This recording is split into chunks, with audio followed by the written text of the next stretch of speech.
నా పేరు వెంకటేశ్వర్లు. తయారు చేసినటువంటి ఈ టీఎల్ఎం అనేది 1వ తరగతికి సంబంధించి యూనిట్ 1 అమ్మూస్ ఫ్యామిలీ ఇంట్రడక్షన్. మనం ఇంట్రడక్షన్కి తీసుకున్నప్పుడు ఫ్యామిలీ ఇంట్రడక్షన్ చేసినప్పుడు ఫస్ట్ పేజీలో కలరింగ్ ఉంటుంది. తర్వాత ఈ కలరింగ్ని పిల్లలతో చేపించేటప్పుడు పిల్లలు డైరెక్ట్ చేయకపోయినట్టయితే మనం ఆకర్షవంతంగా ఉండడం కోసము పాత టెక్స్ట్ బుక్లో ఉన్నటువంటి బొమ్మను తీసుకొని మనమే కలరింగ్ చేసేసి ఒక్కొక్క దానికి పిల్లలకు ఆ బొమ్మల మీద పెట్టినట్టయితే ఈ బొమ్మలు చూసుకుంటూ వాళ్ళ దగ్గర ఉన్న టెక్స్ట్ బుక్లో బొమ్మలకు రంగులేస్తారు. వాళ్ళ ఫ్యామిలీ పరిచయం అవుతుంది. దెన్ ఆఫ్టర్ తర్వాత పిల్లలకి బిగ్ పిక్చర్ పరిచయం చేస్తున్నప్పుడు దీన్ని బిగ్ పిక్చర్ అంటారు. ఈ బిగ్ పిక్చర్ పరిచయం చేస్తున్నప్పుడు మనము బ్యాక్గ్రౌండ్ పిక్చర్గా ఓవరాల్గా ఉన్నటువంటి ఇంటి యొక్క స్ట్రక్చర్ని ఆ చెట్లను మనము బ్యాక్గ్రౌండ్ పిక్చర్గా తీసుకొని వారి యొక్క క్యారెక్టర్ ఇంట్రడ్యూస్ చేసినప్పుడు ఆ పుస్తకంలో ఉన్నటువంటి క్యారెక్టర్లను ఇంట్రడ్యూస్ చేస్తున్నప్పుడు బిగ్ పిక్చర్ రీడింగ్ మనము రైట్ సైడ్ నుంచి లెఫ్ట్ సైడ్ పోతున్నాము. మరి దీన్ని ఇదే విధంగా ఈ బొమ్మలను స్టిక్స్ ఉపయోగించి పప్పెట్రీ లాగా సినిమాటిక్గా మనము ఈ బిగ్ పిక్చర్ని పరిచయం చేసేటప్పుడు ఈ బ్యాక్గ్రౌండ్ పిక్చర్ని ఉపయోగిస్తూ మరి వీటిని ఒక్కొక్క క్యారెక్టర్ని టెక్స్ట్ బుక్లో ఉన్నటువంటి ఒక్కొక్క క్యారెక్టర్ని మరి రైట్ సైడ్ నుంచి లెఫ్ట్ సైడ్కి మొత్తం బిగ్ పిక్చర్ని పరిచయం చేయొచ్చు.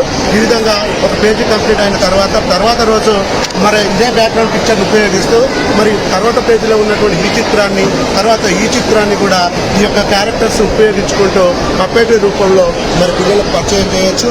ఆ తర్వాత ప్రతి ఒక్క పేజీలో ఉన్నటువంటి క్యారెక్టర్ని మరి పిక్చర్ రీడింగ్ చేపిస్తూ ఈ యొక్క పప్పెట్రీ రూపంలో పిల్లలకు ఒక్కొక్క పప్పెట్రీ ఉపయోగిస్తూ ప్రతి ఒక్క పేజీని మనం పిల్లలకు ఈ యొక్క బ్యాక్గ్రౌండ్ పిక్చర్ని ఉపయోగిస్తూ ప్రతి పేజీని కూడా మనము పిల్లలకు చెప్పవచ్చు. ఈ విధంగా పిల్లలకు ఇదే విధంగా యాక్టివిటీ కూడా చేయించడం జరిగింది. మై ఫ్యామిలీ పరిచయం చేసేటప్పుడు నేను ఇక్కడ మరి బిగ్ పిక్చర్ కాకుండా మరి దీన్ని ఉపయోగిస్తూ మనం పిల్లలకు పరిచయం చేయడం జరిగింది. ఇక్కడ ఈ బొమ్మలు చూపించుకుంటూ వాళ్ళకి పేర్లు ఏం తెలియదండి. ఈ బొమ్మలు చూపించేటప్పుడు grandmother, grandfather, mother, తర్వాత సిస్టర్, బ్రదర్ పరిచయం చేస్తున్నప్పుడు మనకు పిల్లలకి మరి యొక్క మై ఫ్యామిలీ ఉన్నటువంటి యొక్క వొకాబులరీ డెవలప్మెంట్ చేయడం కోసము ఈ పిక్చర్ రీడింగ్ ద్వారా మనం డెవలప్మెంట్ చేయొచ్చు. ఫస్ట్ పిక్చర్ రీడింగ్ చేస్తారు. ఆ తర్వాత మనం ఇక్కడ పేపర్లు తీసినప్పుడు గ్రాండ్ మదర్, గ్రాండ్ ఫాదర్, తర్వాత ఫాదర్, మదర్ ఇట్లా మనము పిల్లలకు పరిచయం చేయొచ్చు. మరి పరిచయం చేస్తున్నప్పుడు పిల్లలకు గ్రాఫికల్గా కూడా డెవలప్మెంట్ చేయొచ్చు. గ్రాఫికల్గా మనం పిల్లలకు చెప్పడం కోసం ఉపయోగపడుతుంది. ఆ తర్వాత మనము ఇక్కడ వొకాబులరీ డెవలప్మెంట్ చేయడం కోసం కూడా మనము ఈ విధంగా చార్టులు ఉపయోగించి సింపుల్ మెటీరియల్గా దీన్ని ఉపయోగించవచ్చు. అదేవిధంగా లెసన్ యొక్క ఫుడ్ ప్యాకేజ్ చెప్పేటప్పుడు ఆ తర్వాత చివరి పేజీలో పిల్లలకి బొమ్మలు చేసేటప్పుడు ABCD ఈ యొక్క అక్షరాలను పరిచయం చేయడం కోసము మనం బుక్లో చూపిస్తాము. అదేవిధంగా ఇట్లా పిల్లల ముందు సెల్ఫ్ లెర్నింగ్ మెటీరియల్గా ఇచ్చినప్పుడు వాళ్ళు చూసి బిట్టు అని చెప్తారు. బిట్టు ముందట ఏముంది అనేది ఫస్ట్ అక్షరం ఏముంది అనేది B అనేది కనిపిస్తుంది. కాబట్టి ABCDలను ఈ విధంగా మనము చేయడం ద్వారా మరి గ్రాఫికల్గా కూడా మనం ABCDలను పరిచయం చేయొచ్చు.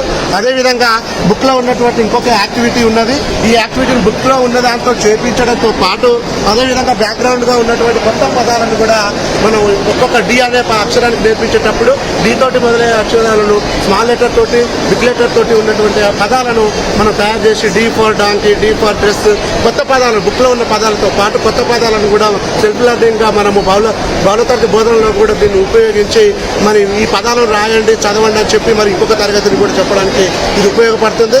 అదేవిధంగా ఫ్లాష్ కార్డ్స్ తోటి మనం గేమ్ కూడా తయారు చేయొచ్చు.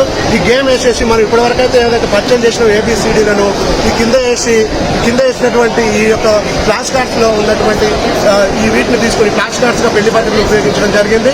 మరి దీనిలో మరి ABCDలను అక్కడ వేసేసి స్మాల్ ఏని స్మాల్ బీని తీసుకురామని చెప్పినప్పుడు A నుంచి Z వరకు ఉన్నటువంటి అక్షరాలతోటి మరి స్మాల్ ఏ స్మాల్ బీ పిల్లల్ని 4 పిల్లల్ని తీసుకుంటామని చెప్పినప్పుడు పిల్లలు తీసుకొని వస్తారు. ఈ విధంగా మరి 1వ తరగతిలో అమ్మూస్ ఫ్యామిలీ పరిచయం చేయొచ్చు.